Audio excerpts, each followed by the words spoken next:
Hello everyone. कैसे हैं आप सब? चलिए आज बात करते हैं कुछ अलग हटके। आज बात करते हैं फ्रेंडशिप के ऊपर, दोस्ती के ऊपर। क्योंकि मेरी जो थॉट प्रोसेस है उस पे से मैं आपको बताने जा रही हूँ। फ्रेंडशिप का रिश्ता दुनिया का सबसे ब्यूटीफुल रिश्ता है, सबसे प्योर रिश्ता है और सबसे इंटीमेट रिश्ता है। ट्रू फ्रेंड मतलब क्या? एक ऐसा पर्सन जिसके सामने आप अपना पूरा दिल खोल के रख देते हो, बिना किसी इस फियर के कि अगला इंसान क्या सोचेगा, क्या जजमेंट आएगा। नथिंग। आप बस उसके सामने वो हो जो हो, बस किसी तरह का मास्क नहीं चाहिए। It's so beautiful, right? Intimate relationship का मीनिंग क्या होता है? सबसे पहले इंपॉर्टेंट चीज तो यही होती है कि आप अपना दिल खोल के सामने वाले के सामने रख सको। इट इज कोई दो राय नहीं कि मैंने ऐसा कहा तो क्या होगा, मैंने वैसा कहा तो क्या होगा, अगला इंसान क्या सोचेगा, क्या समझेगा। There is no rules, there is no regulations. It's just freedom. या फ्रेंडशिप में पूरा फ्रीडम होता है। आप किसी को कंट्रोल नहीं कर रहे होते, किसी को मैनिपुलेट नहीं कर रहे होते, आप किसी पे फोर्स भी नहीं कर रहे होते। वहां कोई फोर्स नहीं होता कि जबरदस्ती तुम्हें मेरा सुनना ही है। फुल फ्रीडम होता है। हाँ भैया नहीं सुनना है तो बोल दिया मुंह पे, हाँ भाई नहीं सुनना है अभी, है ना? मतलब इट्स, और कोई फियर भी नहीं होता, इनसिक्योरिटी नहीं होती कि आप खो दोगे सामने वाले को, है ना? एक फ्रीडम होकर भी एक बॉन्ड, एक ब्यूटीफुल बॉन्ड जो एक एटर्नल है। मतलब वो कहीं नहीं जाता। क्योंकि इसके अंदर ना एक फ्रेंडशिप में ऐसा रिश्ता पाती हूँ कि जहाँ एक ट्रू अनकंडीशनल लव होता है। अनकंडीशनल लव इसलिए कहा क्योंकि यहाँ आप किसी को भी फोर्स नहीं कर रहे हो, कंट्रोल नहीं कर रहे हो, किसी को जबरदस्ती आपके लिए कुछ करना नहीं है, या आप उसके लिए रिस्पॉन्सिबिलिटी नहीं हो, आप उसके लिए लायबिलिटी नहीं हो। आप जब उस रिश्ते में हो, खुशी से हो, है ना? It's full freedom, right? और जब तक किसी रिश्ते में फ्रेंडशिप ना हो, प्यार नहीं आ सकता। इट्स माय फंडा। मेरे लिए अगर किसी से प्यार है बोलना है तो उसमें दोस्ती होना कंपलसरी है। फ्रेंडशिप के बिना प्यार अधूरा है, बिल्कुल अधूरा है।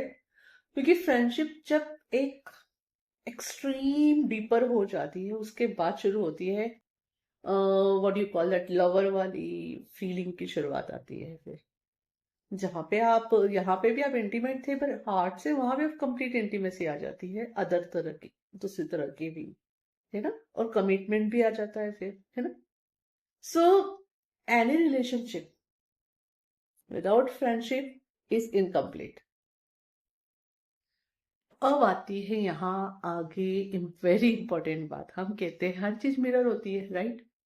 तो अगर आपको बाहर ऐसी दोस्ती चाहिए, ओके, ट्रू फ्रेंडशिप चाहिए, तो आपको पहले किसका फ्रेंड बनना पड़ेगा? खुद का। जब आप खुद के बहुत ट्रू फ्रेंड बनोगे तभी वो बाहर मिरर होगी। जब आप खुद से बहुत प्यार करोगे तो वही लव आपको बाहर मिरर होगा। जब आप खुद के पार्टनर बनोगे तो वही पार्टनरशिप आपको बाहर मिरर होगी, है ना?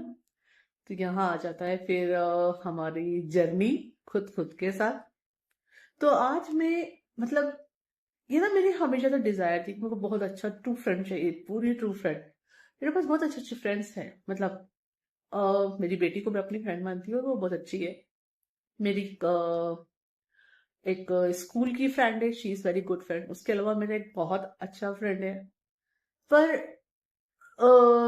मुझे ना एक अंदर से फिर भी एक टीज आ रही थी, कुछ मिसिंग है। क्योंकि ना मैं जिस तरह का फ्रेंडशिप में एक टोटल कन्वर्सेशन चाहती थी दिल से, मतलब it's like two way communication होना चाहिए। वन वे कम्युनिकेशन में मजा नहीं आता। टू वे कम्युनिकेशन होना चाहिए कि जितना मैं हार्ट ओपन करके बात कर रही हूँ अगला इंसान भी कर सके मुझसे। वो ट्रस्ट होना चाहिए, उसके बिना मजा नहीं आता। तो वो बहुत एक तकलीफ और एक पेन फील हो रहा था। लेकिन क्या करें, अब इसका सॉल्यूशन क्या है? I understood somewhere it is I am doing with my self, वो सब लॉजिक अपनी जगह है, वो हीलिंग अपनी जगह है, पर मैंने कहा इंस्टेंटली किया क्या जाए। फिर मैंने, मेरी जो आदत है, लिखना मुझे बहुत पसंद है। मैंने पेन और पेपर उठा लिया एंड गॉड को लिखना चालू कर दिया, जो जो मुझे चाहिए उनसे बोलना शुरू कर दिया। लिखती गई लिखती गई लिखती गई लिखती गई लिखती गई एंड जब तक मेरा दिल पूरा खाली नहीं हो गया ना, मैंने लिख दिया। बहुत इमोशन बहे, नाक बही, आंख बही, दोनों बह रहे थे। But I feel so relief. उसके बाद मुझे लिटरली फील हुआ, yes, God is our best friend. उनसे तो हम कुछ भी कह सकते हैं। हम्म। और फिर आप सोचो कि जवाब नहीं मिलता, बिल्कुल मिलता है। उस समय जो एक सुकून की एनर्जी मुझे जो महसूस हुई अंदर से, इट वॉज सो ब्यूटिफुल। मतलब I was in total peace, total सुकून। And it's like yeah, God is with me, he is my best friend. Okay. और उस पल ना, I was just feeling complete within me. जहां भी आप किसी रिश्ते को गॉड से रिप्लेस करते हो ना, एक कंप्लीशन आ जाती है।